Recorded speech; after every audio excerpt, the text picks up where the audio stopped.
welcome back to my channel. So today is going to be a fun day. It's going to be a easy DIY fun day. Who loves those? Oh my god, if you love DIY videos, go ahead and give me a thumbs up and let me know. If you're new here, my name is Angel. I share so many lifestyle videos, so don't forget to go ahead and subscribe, which is right here, as well as turn your notification bell on so you get notified each time I upload a video so you don't miss them.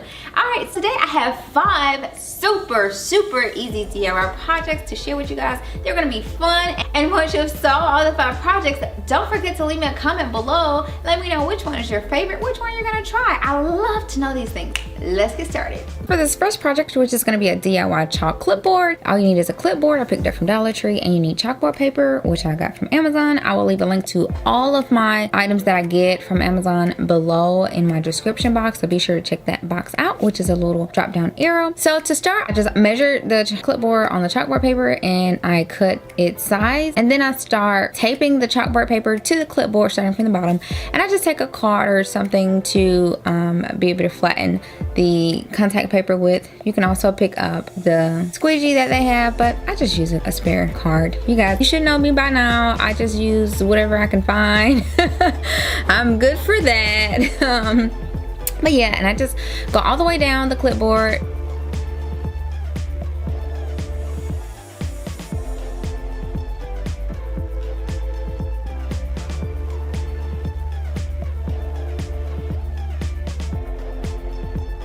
All the way down, just pasting the paper to the clipboard, and then I cut off the extra that I had, and then once I got to the end where the clips were, I just cut a little square hole around it. I just cut around it and it worked out perfect, and pretty much, you know, that was it. I mean, it's pretty simple, it's pretty easy.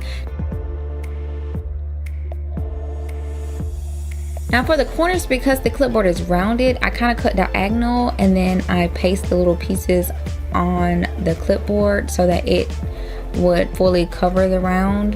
Hopefully you can kind of tell what I'm doing from the video.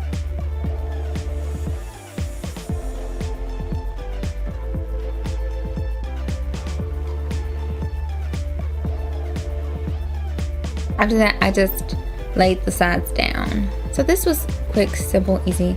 And this is like so cute. I really love this. Like, I love using this around the house, like for my household tasks or daily tasks or things between me and my husband that needs to get done. I use this chalkboard marker that came with, guys, this came with the chalkboard paper.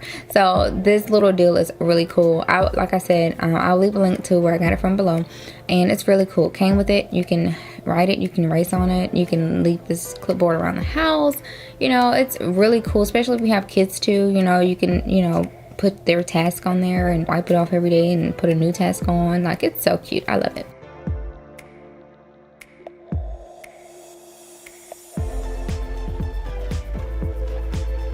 This next project is going to be a DIY bookmark, and the one thing I love about this bookmark is it's going to be able to mark where you left off. So you do need a piece of cardboard paper. It's what I used. I just used this little dotted piece that I had laying around in my craft box. The first thing you do is just draw an arrow. Of course, I didn't have a ruler nearby, and y'all know me, I use what I have, so I just used the little piece of paper I had to draw the lines on it. And then you fold the paper, and then you cut it out. You cut the arrow out.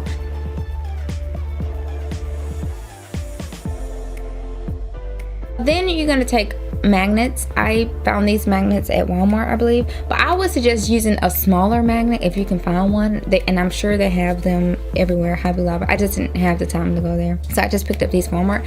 But find your little magnet, and you're going to tape the magnet to the arrow top, and you just cut the excess tape off. So guys, this is one of my favorite hacks, because like, you can leave off where you left off in a book. Like, I'm working on this book right now because I'm on this journey to read a book a month. You just put your bookmark in the place where you left off, and it works out perfect, because you not only have to keep track on the page you left off or the paragraph, you can know exactly where you left off with this little arrow magnet bookmark. I really love this thing. I do love it so much. This next DIY project is going to be a dupe of some Z Gallery boxes that I saw on the website, the Celeste boxes, I do believe.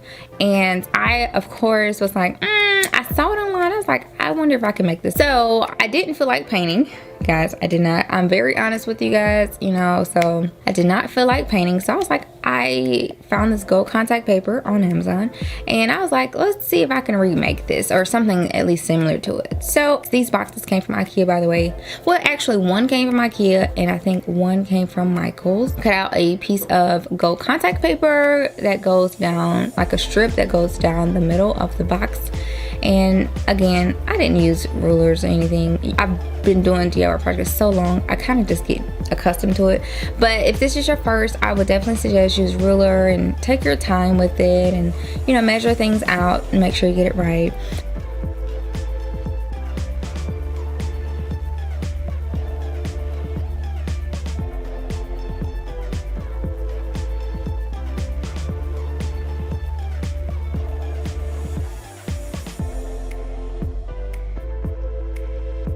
But yeah, it's super easy. And then I did the exact same thing with a second box, a smaller box that I'm gonna lay on top of it. I just did the little strips across of it as well as on the top of the box, and I just folded the edges under. It was so easy, guys. I think it's so cute. Like, what do you think? I mean, I like it. I really do. I think it's cute. Now, if I had more time or if I felt like it, I could have did it with paint and it wouldn't have been as shiny, but I personally like the shiny effect. But if you don't want the shiny effect, then I would suggest go with like a paint. All right, guys, moving on to this next project. This is one of my favorites as well. For this, I'm using a piece of foam board. Couldn't find my ruler, so I just used this piece of paper and it works out great. But I would suggest if you have a ruler nearby, grab that. And I also could not find my X-Acto knife. Like, guys, you know we moved a few months ago, so right now, I mean, everything is kind of just discombobulated, and couldn't find my X-Acto knife or my box cutter, so I just ended up having to use the edge of my scissors to cut this thing out. It still worked out fine. After that, you just attach the chalkboard paper to the foam board.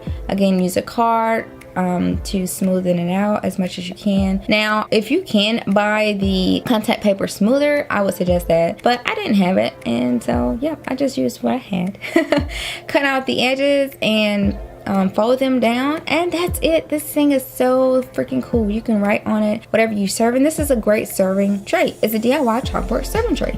Like, it's so great. Like, I think this is one of the things I probably use most often because like we like hosting a lot, and so sometimes, like, you know, when you have kind of awkward or different kinds of cheeses, these are snacks I had, guys. So anyway, but it's great if people don't know what it is or what type of cheese. This would be so great, or what type of wine maybe. This would be so great to serve at parties. Moving on to this next project. This is another project with chalkboard paper. So this, I'm just gonna make a tag. I'm gonna cut out a square and make a tag for one of my jars that I have on my counter. So I would definitely highly suggest, if you like chalkboard tags, instead of buying the pack, I think I saw a pack somewhere like maybe 50 or 60 tags for like 15 bucks. Guys, buy a roll of this. A roll can make you hundreds of tags. And as you can see, my handwriting is trash. I have horrible handwriting, and I did not like how I wrote that. So again, the chalkboard is so easily erasable. You wipe it right off and you can rewrite. So this works out great for my tea jar, and it was so easy. I hope you guys enjoyed this video. Don't forget to give me that thumbs up if you did and you want to see more DIY videos, as well as if you want to learn more about my decor books. I have a video I just released that's all about decor books, on how to find them, and even some DIY ones in there. So don't forget to head on over there and check that one out. I'll see you guys in that video.